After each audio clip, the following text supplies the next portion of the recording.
Señor esté con vosotros. Lectura del Santo Evangelio según San Juan. En aquel tiempo la mujer samaritana dijo a Jesús: Señor, veo que tú eres un profeta. Nuestros padres dieron culto en este monte y vosotros decís que el sitio donde se debe dar culto está en Jerusalén. Jesús le dice: Créeme, mujer, se acerca la hora en que ni en este monte ni en Jerusalén daréis culto al Padre. Vosotros dais culto a uno que no conocéis. Nosotros adoramos a uno que conocemos, porque la salvación viene de los judíos. Pero se acerca la hora, y ya está aquí, en que los que quieran dar culto verdadero adorarán al Padre en espíritu y en verdad, porque el Padre desea que le den culto así. Dios es espíritu, y los que le dan culto deben hacerlo en espíritu y verdad. Palabra del Señor.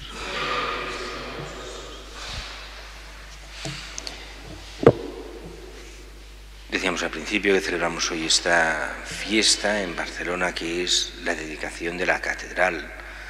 Todas las diócesis, un día al año, normalmente el día del aniversario de la consagración de la catedral, se celebra esta fiesta. Y es una fiesta, decíamos, de unidad de la Iglesia. Para entenderla bien tendríamos que ir al principio de la Iglesia. Cuando los apóstoles van por todo el mundo y van creando las nuevas iglesias en el sentido fuerte de la palabra, no los edificios, sino las nuevas comunidades cristianas en cada lugar.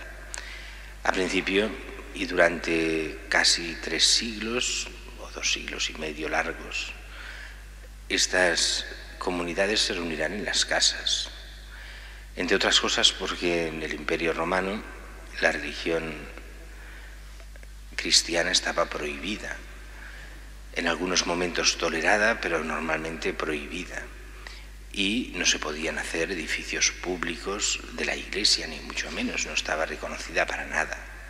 Y así la Iglesia se reunirá, los que son Iglesia, en las casas particulares, normalmente en las casas de la gente cristiana pudiente, donde cupieran más gente, donde pudieran estar mejor. Y allí cada domingo, para ser exactos, cada inicio de domingo, o sea, cada sábado por la noche, se reunían. Y esa, con el tiempo, esa pasará a ser cada comunidad cristiana, o sea, en cada diócesis, lo que hoy llamamos diócesis. Es un obispo con sus sacerdotes, con el pueblo fiel. Y al principio eran comunidades pequeñas, tan pequeñas que normalmente el obispo tenía su iglesia y basta, una. A partir sobre todo del siglo IV, con la libertad de la Iglesia, aunque en algunos sitios ya antes, empiezan a multiplicarse las comunidades en cada diócesis, en cada obispo. Y así quedará una, que será la catedral. Catedral que viene de cátedra, o sea, la silla desde donde se enseñaba. Si os fijáis, los obispos enseñan normalmente sentados, aunque el Papa le gusta hacerlo de pie a este Papa, pero los papas y los obispos siempre clásicamente lo hacían sentados porque hablan desde la cátedra. Todavía hoy se llama hablar solemnemente, hablar ex cátedra, o sea, desde la cátedra. Pero eso es un término más técnico para decir que cuando el Papa habla ex cátedra es cuando invoca al Espíritu Santo para decir una verdad de fe que no pueda ser cambiada. Ese hablar ex cátedra en este sentido técnico pasa muy pocas veces.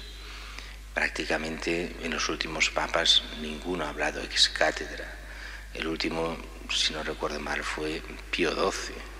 Todos los demás, Juan XXIII, Pablo VI, Juan Pablo II, primero Juan Pablo II, Benedicto XVI y el Papa Francisco, en este sentido técnico de ex cátedra no han hablado, aunque Juan Pablo II en algunos casos dijo que ciertas doctrinas se podían tomar como definitivas. Era la forma más cercana al hablar ex cátedra, pero no llegó.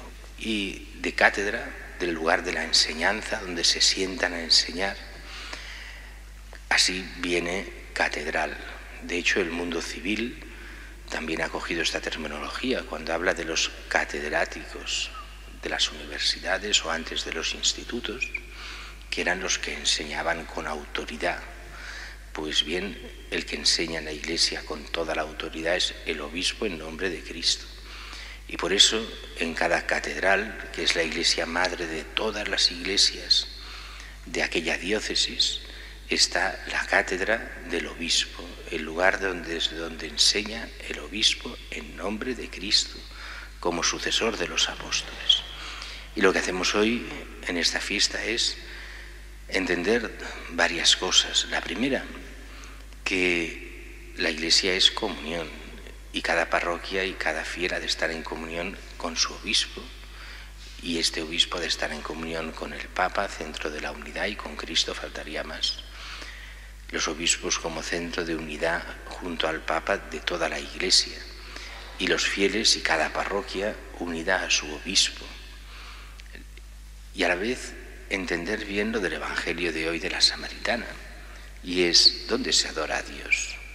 Y entender que lo que llamamos templos, aunque en sentido más cristiano, el templo no es el edificio, sino lo dice muy bien este Evangelio. El templo somos nosotros. Cada uno de los cristianos que viva en gracia de Dios es templo del Espíritu Santo. O como diría Santa Elizabeth de la Santísima Trinidad, somos realmente cada uno de los cristianos, por la gracia, templo de toda la Trinidad en nosotros. Por lo cual la adoración al Dios auténtico se hace desde dentro de cada uno de nosotros. No necesitamos los templos, el templo somos nosotros. Pero sí es verdad que cada iglesia representa la fe de todos aquellos que se reúnen allí para celebrar realmente a Cristo, muerto y resucitado por nosotros. Y así las iglesias, edificios que representan la iglesia real, los fieles, son aquellos lugares donde nos reunimos para dar culto a Dios. Es verdad que en otros sentidos sí que las iglesias son templos, en el sentido solo de que tenemos el Santísimo, de que en el Santísimo sí que ahí está Jesucristo presente realmente, y en este sentido la capilla del Santísimo, o allí donde esté el Santísimo, es un templo vivo, real, de la presencia de Dios en medio de nosotros. Pero tendríamos que aprender que el cristiano de verdad, el que vive la gracia de Dios, también es presencia de Dios para el mundo, que es lo que Dios quiere. Por eso se nos dice tantas veces en la Escritura que nosotros somos, Pablo lo dirá, las piedras vivas. Cada uno de los cristianos somos las piedras vivas de Cristo y a la vez las manos de Cristo para la redención del mundo.